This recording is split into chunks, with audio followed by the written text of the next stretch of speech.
Bon matin, Église Fusion, ici Pasteur Raymond Lesage. Et je vous remercie d'être là ce matin, ainsi que tous ceux qui viennent se joindre à nous ce matin, peut-être pour une première fois ou pour plusieurs fois. Soyez bénis ce matin. Ce matin, c'est avec tristesse que je vous annonce le décès de notre frère Pascal Girard. Il est désormais dans la présence de notre Dieu, dans son repos éternel. Et comme Paul l'a dit à Timothée, Pascal pourrait vous dire ce matin, « J'ai combattu le bon combat, j'ai achevé la course, j'ai gardé la foi. Désormais, la couronne de justice m'est réservée. Le Seigneur, le juste juge, me la donnera en ce jour-là. Et non seulement à moi, mais aussi à tous ceux qui auront aimé son avènement. » Or, au nom de l'Église Fusion et en mon nom personnel, toutes nos sympathies et tout notre amour à la famille, aux proches, aux amis, tous ceux qui sont touchés, que le Seigneur, Dieu, qui est le Dieu de toute consolation, vous bénisse, soit avec vous ce matin. Je veux dire aussi que le service aura lieu dès la semaine qui vient chez Gérard Doménard, le 8 août dans l'après-midi, mais réservé seulement qu'à la famille et aux invitations, contraintes sanitaires obligent. Par contre, vendredi soir, le 7, de 19h à 21h, vous pouvez aller amener vos sympathies. Et samedi matin, le 8, de 8h30 à 10h30 aussi.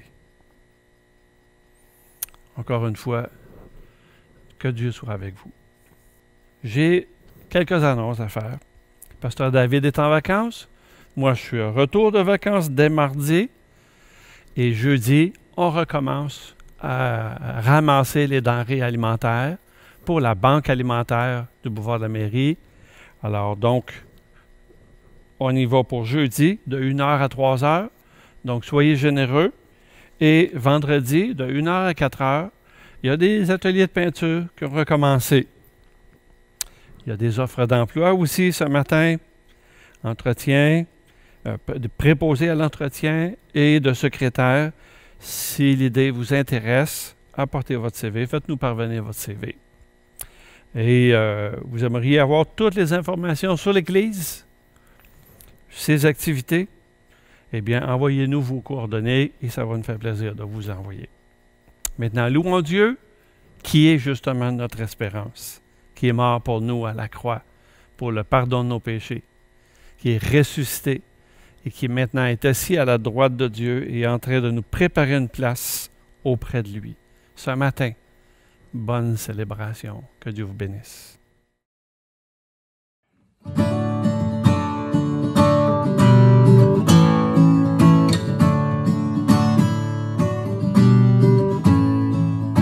Quand le vol de la tempête vient assombrir ton ciel bleu, au lieu de baisser la tête, compte les bienfaits de Dieu, compte les bienfaits de Dieu, et mets-les tous devant tes yeux, et tu verras en adorant combien le nom en est grand.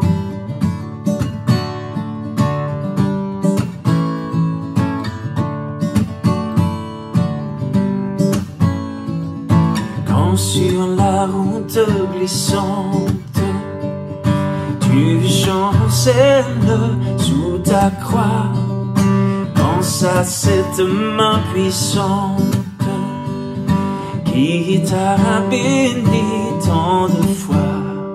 Oui, compte les bienfaits de Dieu, mets-les tous devant tes yeux, et tu verras en adorant combien le nom en est grand.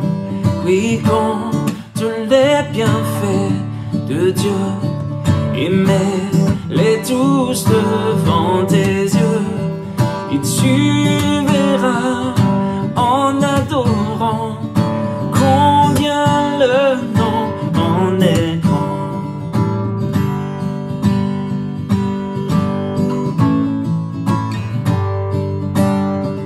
Oh, si tu perds bonheur dans le voyage, plus d'un cher et doux trésor.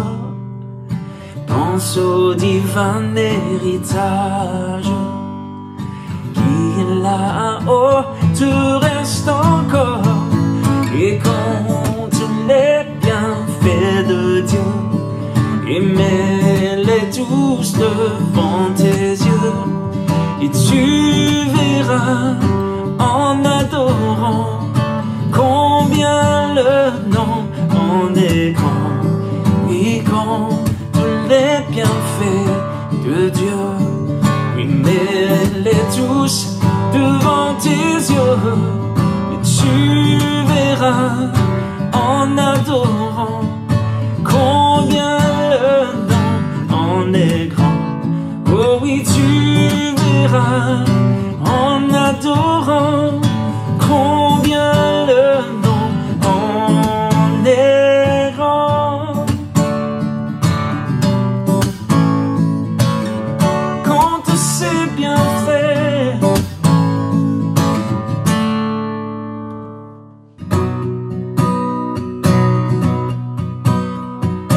l'Éternel est mon berger, de rien je ne manquerai.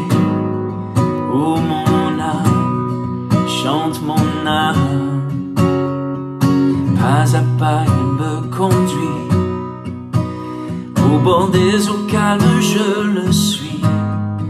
Oh mon âme, chante mon âme, oui, toujours le bonheur et la grâce m'accompagneront devant sa face.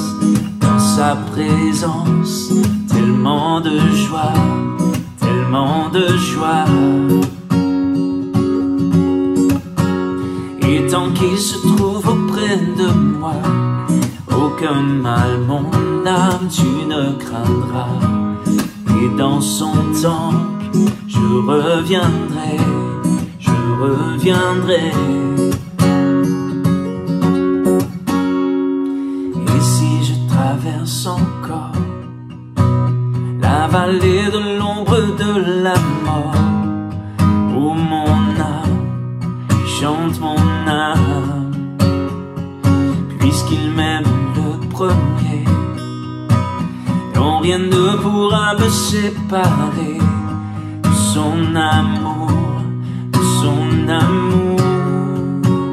Oui, toujours le bonheur et la grâce m'accompagneront devant sa face. Dans sa présence, tellement de joie, tellement de joie. Et tant qu'il se trouve auprès de moi, aucun mal mon âme tu ne craindras. Et dans son temps, je reviendrai, je reviendrai. Yahweh, Yahweh, tu fais briller sur moi ton soleil.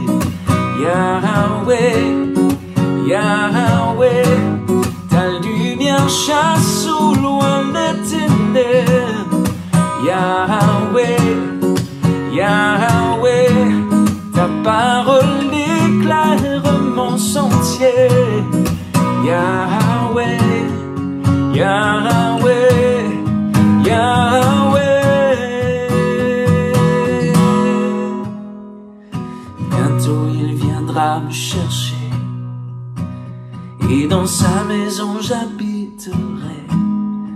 Oh mon âme, chante mon âme, sans cesse jusqu'à son retour.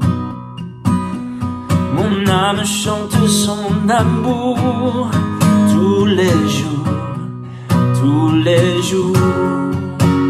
Oui, toujours le bonheur et la grâce m'accompagneront devant sa face. Dans sa présence, tellement de joie, tellement de joie. Et tant qu'il se trouve, et tant qu'il se trouve auprès de moi, aucun mal mon âme tu ne craindras. dans son temple, je reviendrai, je reviendrai. Yahweh, Yahweh, tu fais briller sur moi ton soleil. Yahweh, Yahweh, ta lumière chasse au loin les ténèbres. Yahweh, Yahweh, ta parole éclaire mon sentier. Yahweh, Yahweh, Yahweh, chantons Yahweh, Yahweh, tu fais briller sur moi ton soleil. Yahweh, Yahweh, ta lumière chasse au loin les ténèbres. Yahweh, Yahweh, ta parole éclaire mon sentier. Yahweh, Yahweh, Yahweh.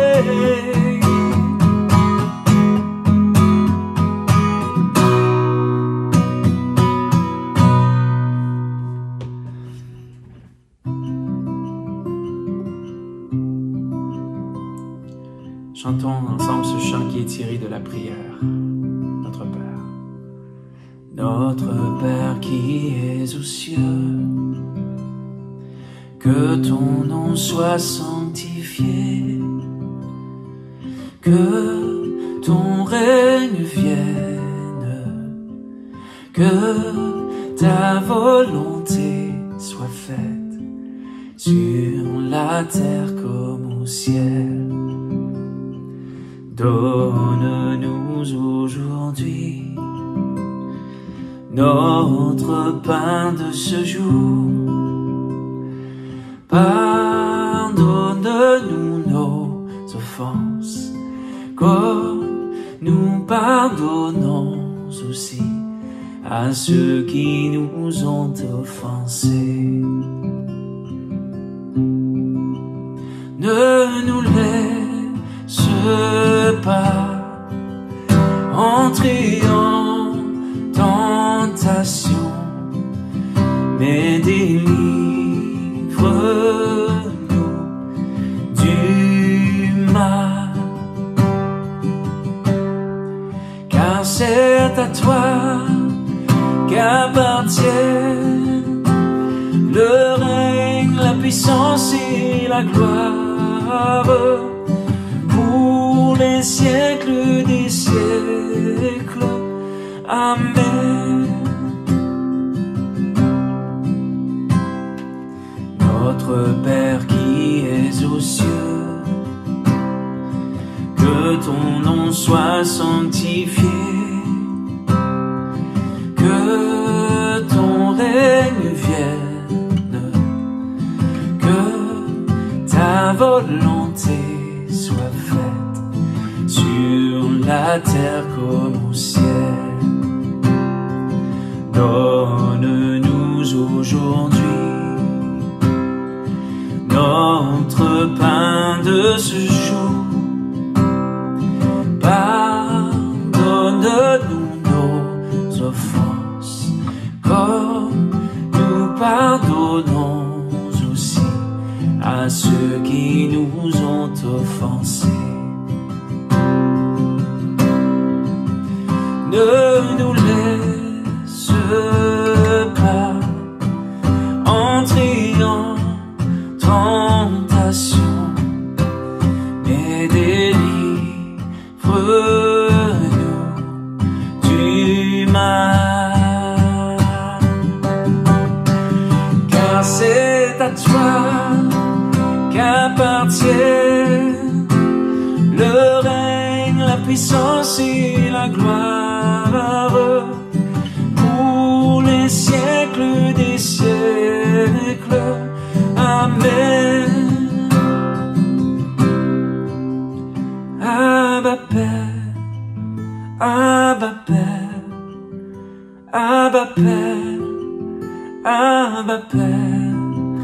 Abba Père, Abba Père, Abba, Abba, Abba Père, Abba Père, Abba Père, Abba Père, Abba Père, Abba Père, Abba, Abba, ne nous laisse pas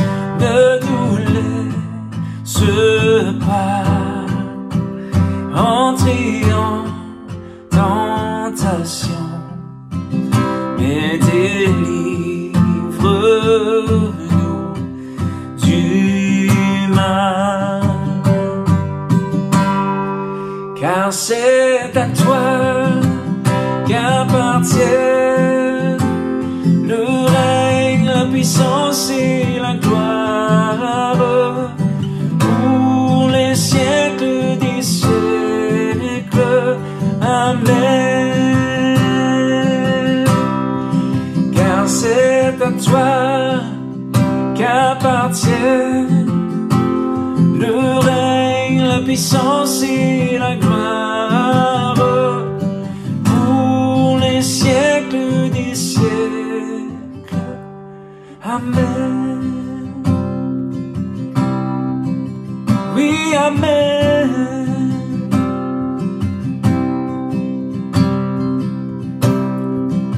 Que ton nom soit sanctifié, Seigneur, que ton règne vienne et que ta volonté soit faite dans nos vies, dans ton Église, sur cette terre comme au ciel. Reçois notre louange ce matin, reçois, Seigneur.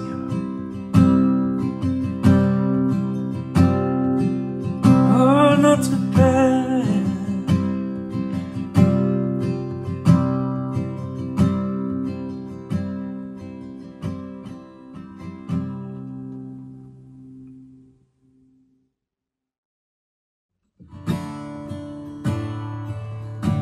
je te donne mon cœur,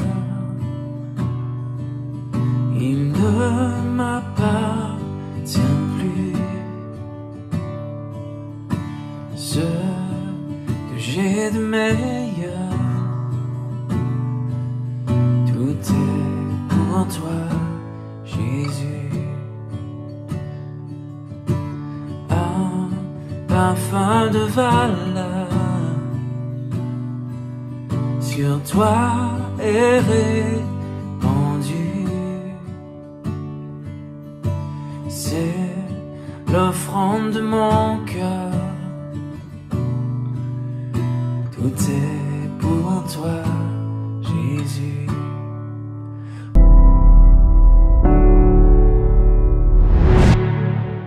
Encore une fois, ça me fait plaisir d'apporter la parole de Dieu sur un sujet qui me tient très à cœur. Vous savez, je ne sais pas si c'est le fruit du vieillissement, je ne pense pas, mais très tôt dans ma vie chrétienne, l'espérance, la vie éternelle, le ciel sont des choses qui ont capté mon attention, puisque dans les profondeurs de mon cœur, je m'attache à la promesse que Dieu a faite pour nous. Si vous vous rappelez bien, la dernière fois que nous nous sommes vus, j'ai prêché sur « s'encourager par notre espérance ». Et ce que nous avons vu dans cette prédication, c'est ce qui vous est présenté ici. Notre espérance est une certitude. Notre espérance est une réalité présente. Elle est aussi une réalité qui fait partie de nous. Elle est aussi un mécanisme d'interprétation à travers lequel nous interprétons toute la vie et tout ce qui existe. Et notre espérance est aussi un futur en progression.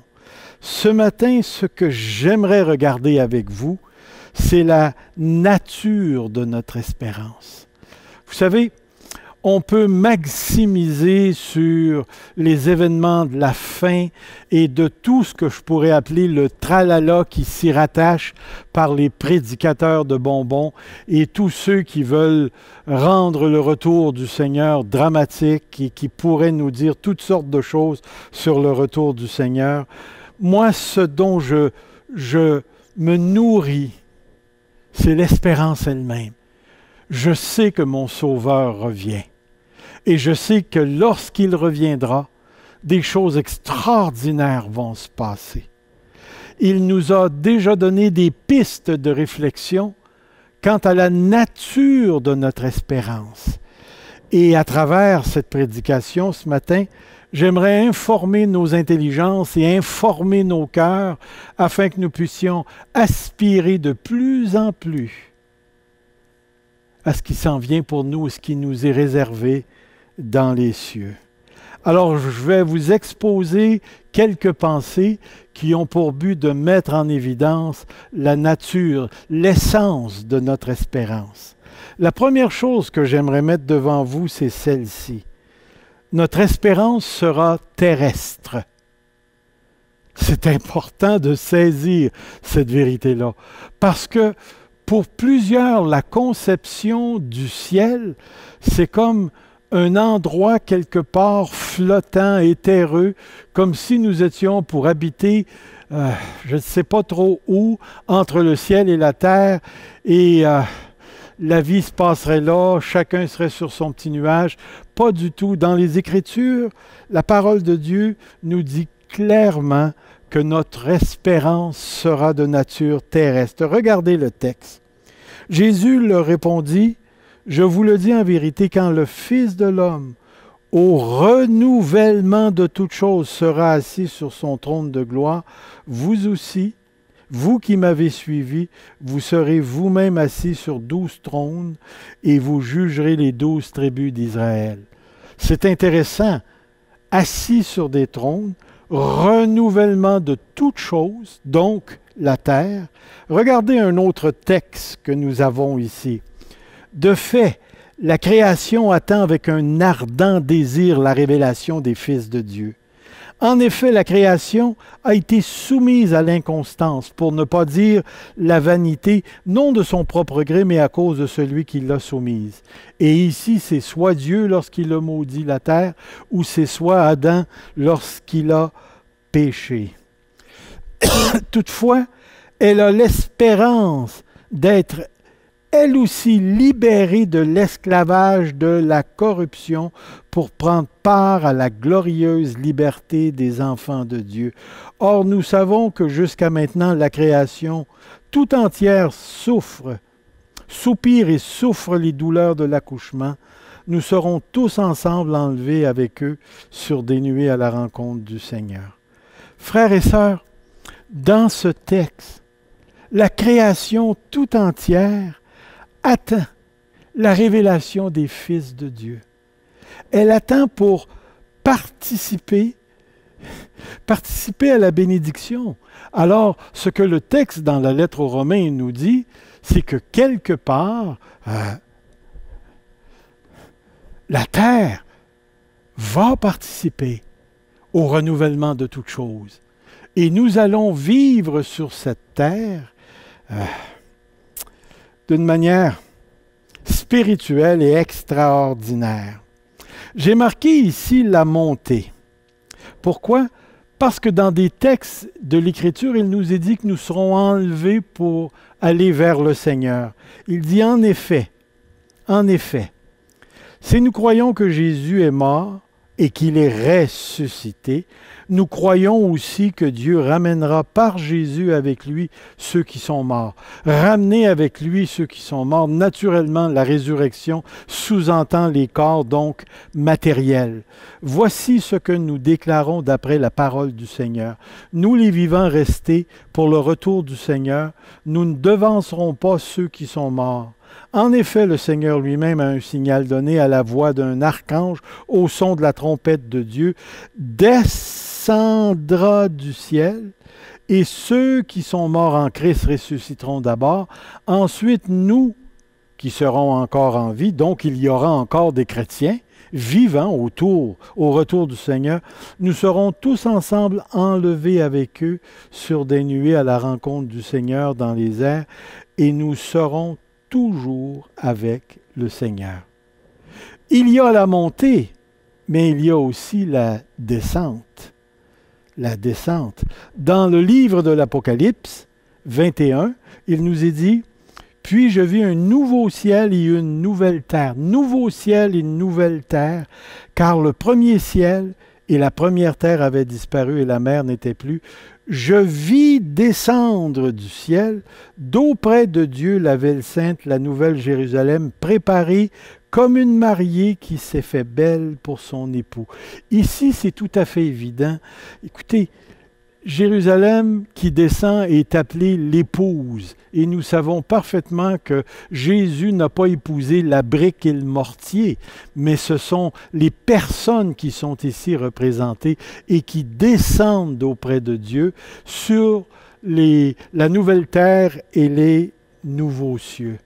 Alors, l'une des choses qu'il faut bien comprendre, c'est que notre espérance, la nature de notre espérance est terrestre.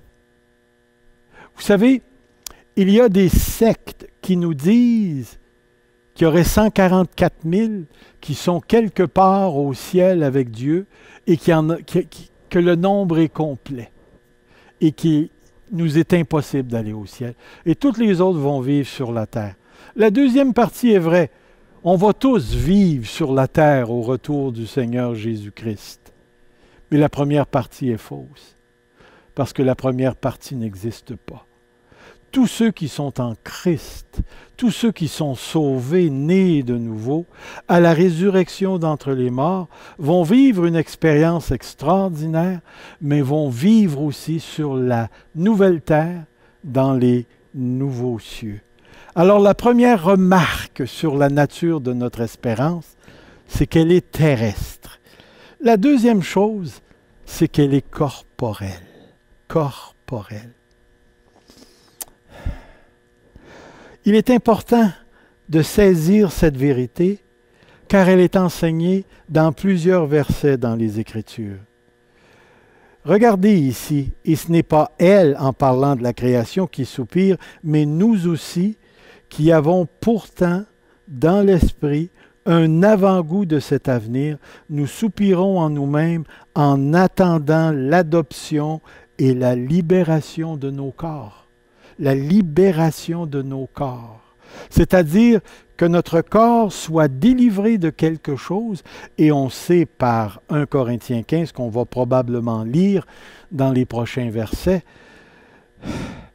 c'est que présentement le corps est soumis à la corruption et il est soumis à la mortalité. Et c'est pour ça qu'il y a plusieurs dans l'Église Fusion qui présentement vivent quelque chose au niveau du corps, dont le corps se détériore dans certains cas, dans d'autres la santé est plus ou moins bonne, ou des gens qui vivent des infirmités, ou des problèmes de maladie mentale sous une forme ou sous une autre. Ce corps présentement qui est corruptible et qui est mortel connaîtra une libération extraordinaire ici. Regardez encore ces textes. « Et si l'esprit de celui qui a ressuscité Jésus habite en vous, celui qui a ressuscité Christ rendra aussi la vie à vos corps mortels par son esprit qui habite en vous. » Encore une fois, le texte maximise sur le corps.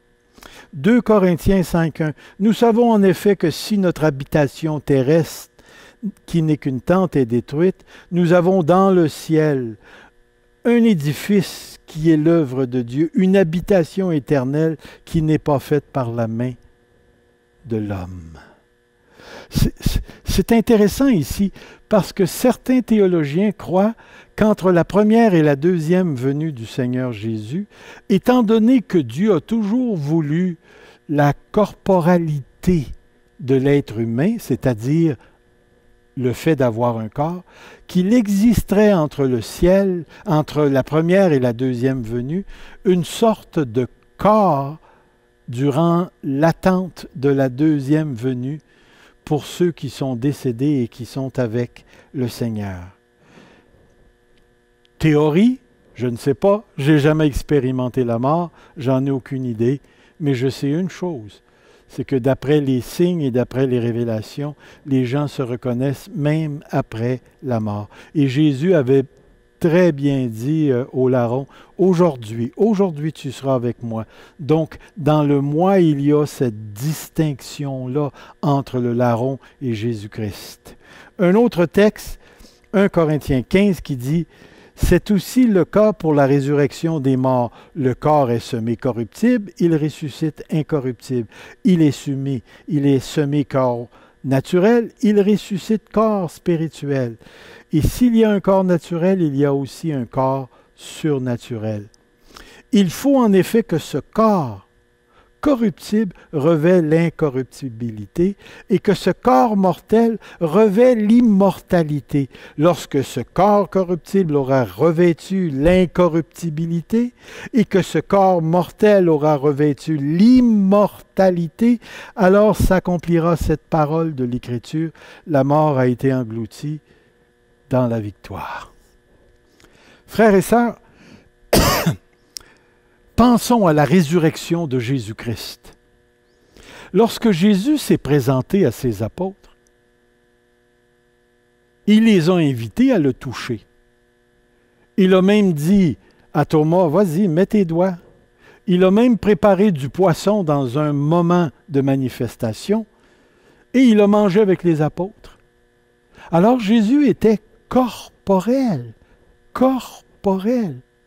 Alors si nous serons semblables à lui, définitivement, cette dimension corporelle est de toute importance. Et je vais vous dire pourquoi.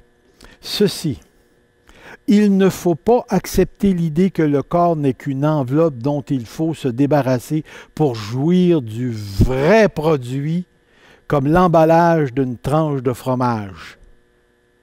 Comprenons bien, pour Dieu, la matérialité est bonne. Écoutez, vous n'avez qu'à sortir dehors le soir, lorsqu'il n'y a pas de nuages, levez les yeux vers le ciel, et si vous pouvez compter les étoiles, et même si on avait le périscope le plus grand, le télescope qui peut nous emmener le plus loin, on pourrait compter des galaxies et des galaxies. Déjà dans notre toute petite galaxie, il y a tellement de matérialité. Alors il faut croire que Dieu aime le matériel. Et Dieu accorde une importance particulière au corps. Alors, prenons garde de considérer le corps à la manière de la philosophie grecque. Il faut se débarrasser du corps pour devenir super spirituel. Non. Présentement, le corps a une grande valeur pour notre Dieu. Notre espérance sera aussi incorruptible, immortel et indestructible dans sa nature. Permettez-moi de vous lire ce texte encore une fois. Béni soit Dieu le Père de notre Seigneur Jésus-Christ, conformément à sa grande bonté, il nous a fait naître de nouveau à travers la résurrection de Jésus-Christ pour une espérance vivante, pour un héritage qui ne peut ni se détruire, ni se souiller, ni perdre son éclat. Il est dit ici, il vous est réservé dans le ciel, à vous qui êtes gardés par la puissance de Dieu au moyen de la foi pour le salut, prêt à être révélé dans les derniers temps. Frères et sœurs, la nature de notre espérance fait en sorte qu'il sera impossible de mourir. Plus de mortalité. Une autre chose, nous ne pourrirons plus. Plus de corruption. Nous serons revêtus de l'incorruptibilité. Et cela, mes frères et sœurs, c'est pour l'éternité. Regardez un autre texte. Voici, je vous dis un mystère. Nous ne mourrons pas tous, Mais tous nous serons transformés en un instant, en un clin d'œil, au son de la dernière trompette. La trompette sonnera, alors les morts ressusciteront. Et regardez ce fameux mot, incorruptible. Et nous serons transformés. N'est-ce pas merveilleux? N'est-ce pas merveilleux? Il faut en effet que ce corps corruptible revêt l'incorruptibilité et que ce corps mortel revêt l'immortalité. Frères et sœurs, lorsque je pense à mon espérance et que je pense à mes bobos présentement, le diabète, la cirrhose du foie, le problème avec la sténose spinale, mon œil qui me crée des problèmes. Et je regarde tout ça, puis je me dis, ce corps-là va vivre une expérience de transformation surnaturelle, c'est-à-dire par la main de Dieu, spirituelle, dans l'Esprit de Dieu, et la vie éternelle qui est en moi va s'actualiser de telle manière qu'il ne me sera plus possible d'être malade puisque l'incorruptibilité m'habitera et il n'y aura plus de mort parce que je serai immortel à cause de ce que Jésus-Christ a fait à la croix et de tout ce que le Père a appliqué à partir de la mort de Jésus-Christ sur ma personne par le Saint-Esprit. Frères et sœurs, la nature de notre espérance, c'est ce qui nous motive à vivre présentement pour lui. Juste à savoir, en tout cas, je ne sais pas si je vais pouvoir choisir l'âge que je veux au ciel, mais moi, j'aimerais avoir entre 35 et 40 ans. Il me semble que c'est un bel âge. Si je n'ai pas le choix, j'espère que je ne serai pas trop vieux. Mais peu importe la situation dans laquelle je me trouverai, je ne connaîtrai plus ces sentiments de faiblesse physique. Je ne connaîtrai plus ces découragements mentaux. Je ne connaîtrai plus des gens autour de moi qui souffrent. Je ne connaîtrai plus des frères, des sœurs qui meurent à cause de la maladie. On n'aura plus besoin de counseling au ciel parce que nos vies mentales seront ajustées continuellement sur le Saint-Esprit. Frères et sœurs, ça me réjouit de savoir que l'incorruptibilité, l'immortalité et que cela va faire en sorte qu'il n'y aura plus de possibilité de mort. Ça va changer complètement notre perspective. Une autre chose, c'est que la nature de l'espérance, elle est incomparable à ce que nous vivons présentement. Regardez ces textes. Romains 8, 18. J'estime que les souffrances du moment présent ne sont pas dignes d'être comparées à la gloire qui va être révélée pour nous. Frères et sœurs, nous avons des frères et des sœurs qui présentement tentent de prolonger leur vie par des moyens médicaux limités qui peuvent accorder un certain soulagement, mais qui n'empêchent pas la mortalité de tracer son chemin dans nos corps. Et ce qu'ils vivent présentement, ça va être un délaissement. Ils vont devoir délaisser les gens qu'ils aiment. D'ailleurs, on va tous délaisser les gens qu'on aime. Ils expérimentent pour plusieurs d'entre eux la souffrance physique. Certains sont inquiets. D'autres tentent de trouver le moyen de s'encourager par la parole. On veut que les autres s'impliquent dans la prière tout en demandant à Dieu la guérison.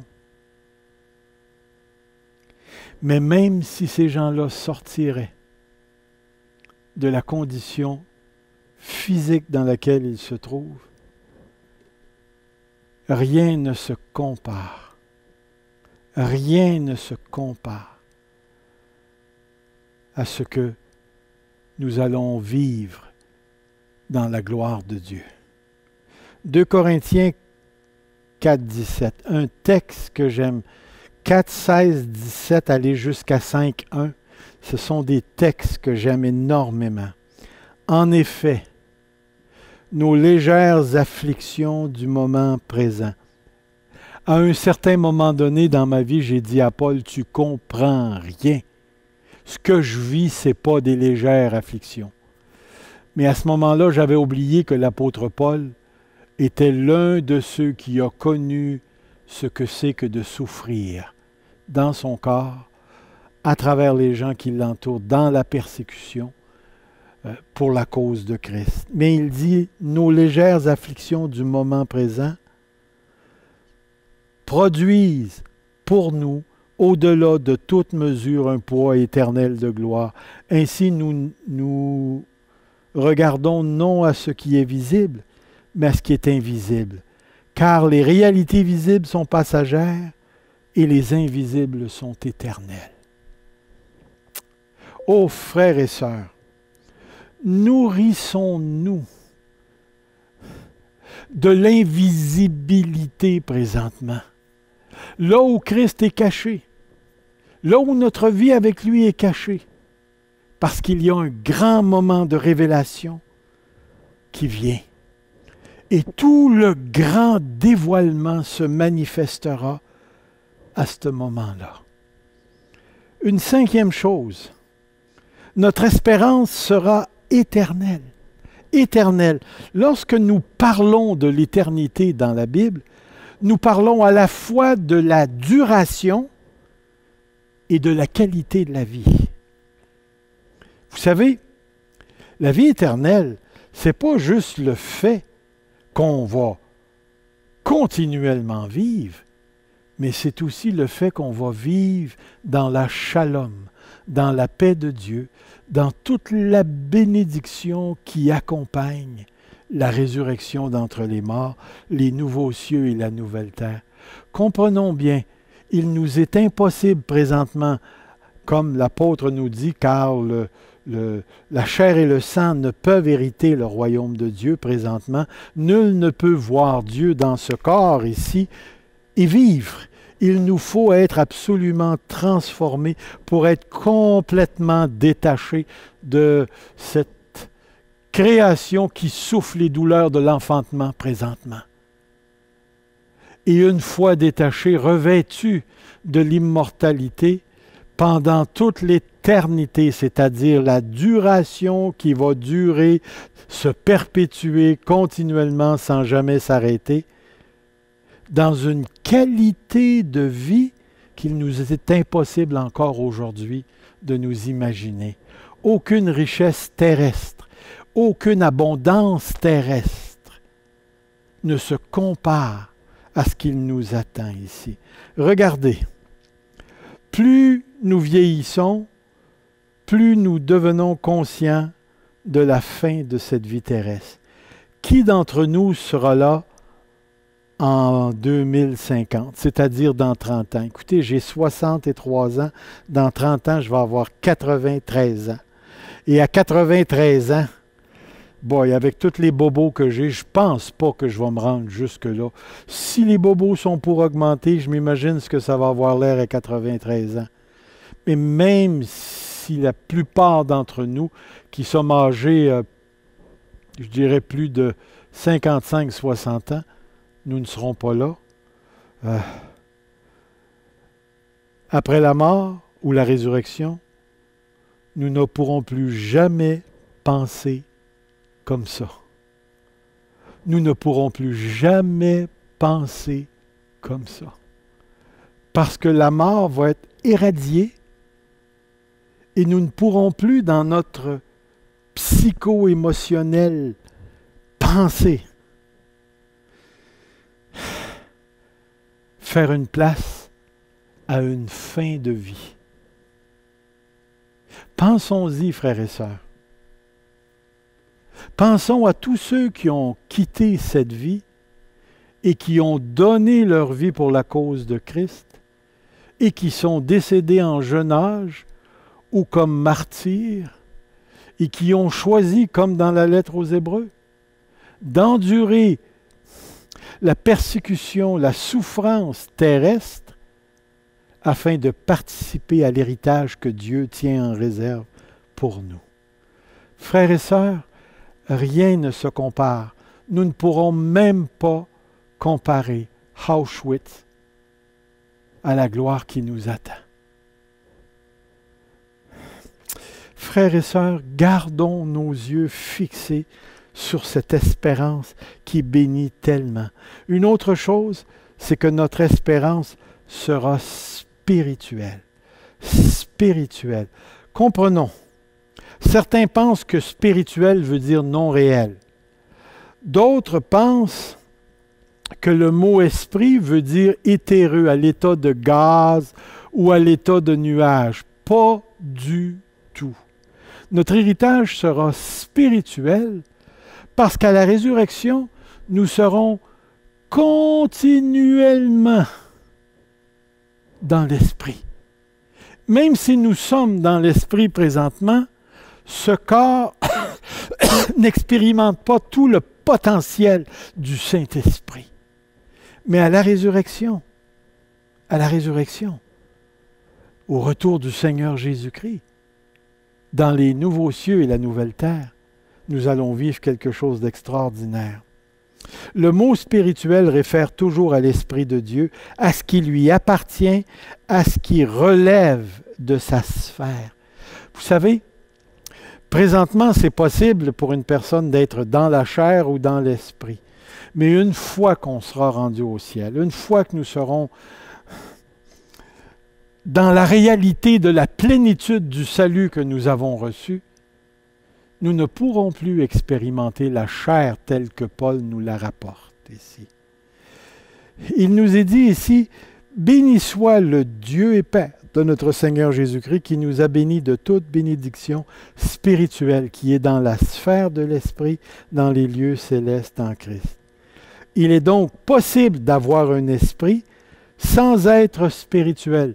Vous vous rappelez du texte dans 1 Corinthiens 2 qui dit « N'est-ce pas l'esprit de l'homme qui connaît les choses de l'homme? » Il est possible d'avoir un esprit sans être dans l'esprit, mais il est impossible d'être un chrétien sans être dans l'esprit de Dieu.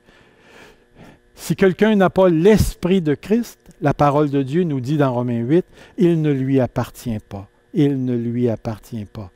Et moi, ce que j'aime ici, là, c'est ce fameux verset.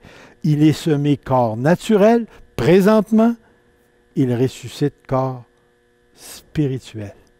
S'il y a un corps naturel, il y a aussi un corps spirituel. Et j'ai marqué en jaune ici, dans ce verset, la matérialité est spirituelle. Corps matériel qui est spirituel, qui est dans la sphère de l'esprit. Donc, il ne faut surtout pas penser que l'esprit est en contradiction avec le corps. Non, non, non. L'esprit va même participer à notre résurrection. Nous vivrons pendant toute l'éternité dans la sphère de l'esprit.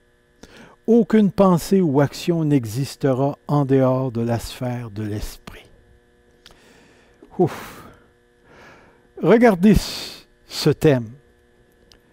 Notre espérance sera présentielle. Écoutez, je ne suis pas certain que le mot existe, mais vous comprenez le mot présence?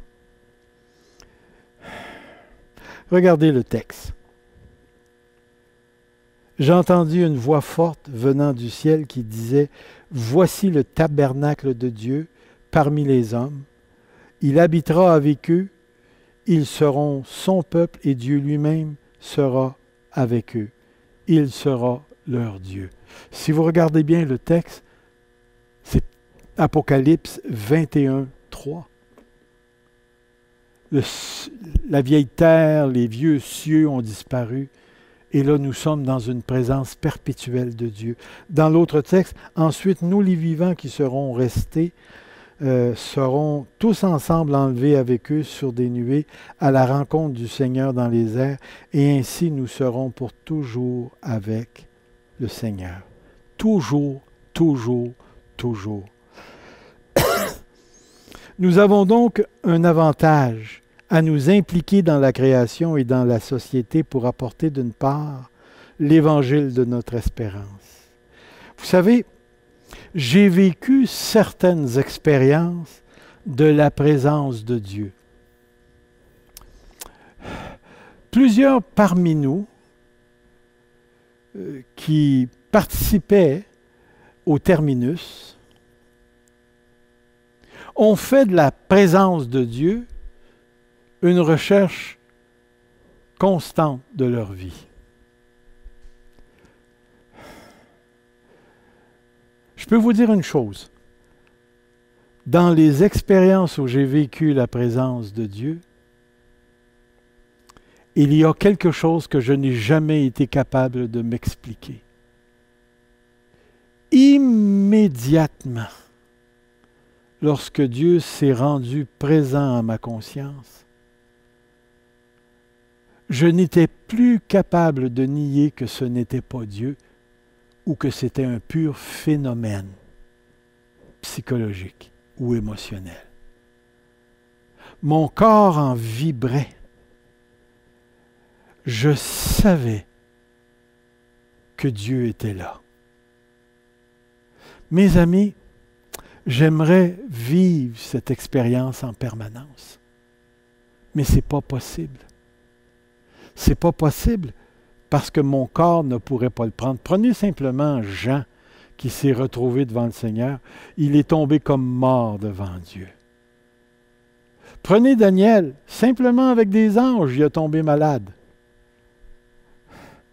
Quand la présence de Dieu se présente, là, tout se courbe dans l'être humain. Il y a une impossibilité de résister. Prenons l'expérience de l'apôtre Paul sur le chemin de Damas. Lui aussi a vécu quelque chose d'extraordinaire. Mais maintenant, et comprenez-moi bien, même si cela ne peut pas être permanent ici-bas sur la terre, c'est exactement ce que nous allons vivre au ciel. Nous allons vivre une présence de Dieu qui va nous englober complètement. Nous aurons des corps et des esprits appropriés pour recevoir la lumière de sa présence, la brillance de sa personne. Nous allons continuellement vivre dans une conscience de sa présence qui va affecter toutes les dimensions de la création avec lesquelles, à cause de la nouvelle constitution de la résurrection, nous allons syntoniser avec un univers, un corps, une société qui pointe continuellement vers Dieu et qui vit continuellement pour lui. Frères et sœurs, la nature de notre espérance, c'est ce qui nourrit l'âme, de savoir qu'un jour, tout ce qui a été corrompu par le péché, tout ce qui est déchu et corruptible, défectueux, mortel, va disparaître. Pour moi, faire un petit bout encore, OK, mais me retrouver dans la présence de cette bénédiction, de cette nouvelle création, me retrouver dans la présence de Dieu, de me retrouver dans un corps glorifié, glorieux, comme celui de mon Maître Jésus, ça m'encourage maintenant à vivre dans le présent et à devenir responsable pour la création actuelle qui attend le renouvellement des fils de Dieu pour qu'elle aussi puisse participer avec nous. Le salut de Dieu, il est cosmique.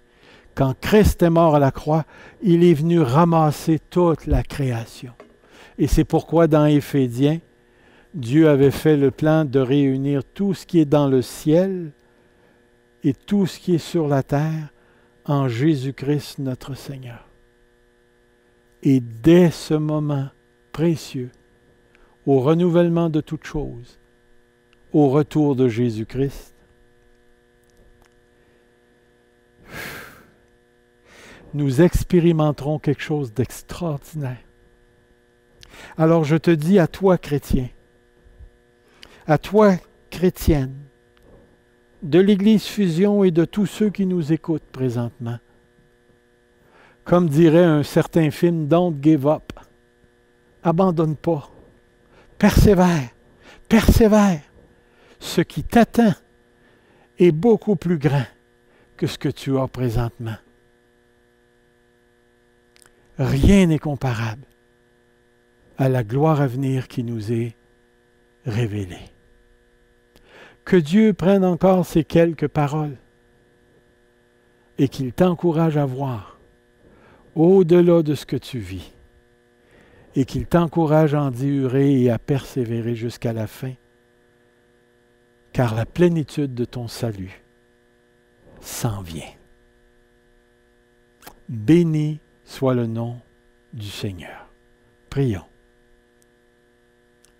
Seigneur, jusqu'à ce que tu reviennes, ne permets pas que nous soyons envahis par l'individualisme qui se concentre sur nous, sur le moi, et encourage ton Église à regarder vers les choses d'en haut. Là où Christ, notre espérance, est cachée pour l'instant. Père, je dirai avec toute l'Église, Maranatha, viens bientôt. Nous t'attendons. Nous avons soif. Tu as parlé, et parce que tu as parlé, nous croyons. Et nous attendons avec persévérance et nous aspirons, nous soupirons après la réalisation de ta promesse. Au nom du Seigneur Jésus, garde-nous jusqu'à la fin, Seigneur. Amen. Que Dieu vous bénisse tous et que cette espérance vous donne tout ce que vous avez besoin pour vivre ce que vous vivez jusqu'à son retour. Au revoir.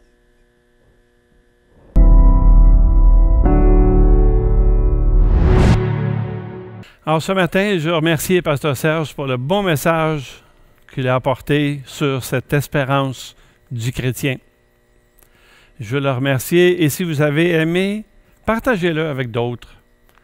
Qui sait si Dieu ne touchera pas les cœurs justement dans le but de les conduire vers lui. La semaine prochaine, je vous invite à y participer aussi, puisqu'il va y avoir une suite à ce message de ce matin. Et je l'ai déjà intitulé « Un rendez-vous certain ». Vous savez que 100% des personnes sur la terre vont finir par la quitter. Quand, on ne sait pas. Comment, on ne sait pas non plus. Chose qu'on sait cependant, c'est qu'on part avec pas grand-chose. On ne partira pas avec la maison, ni le chalet, ni le condo, ni l'argent, ni même avec notre famille, ni même notre statut. Mais est-ce qu'on part avec rien? Est-ce qu'on laisse tout derrière? C'est la question que je vous pose ce matin et qui retrouvera certainement une réponse la semaine prochaine. J'y serai. J'espère que vous aussi, vous y serez. Que Dieu vous bénisse.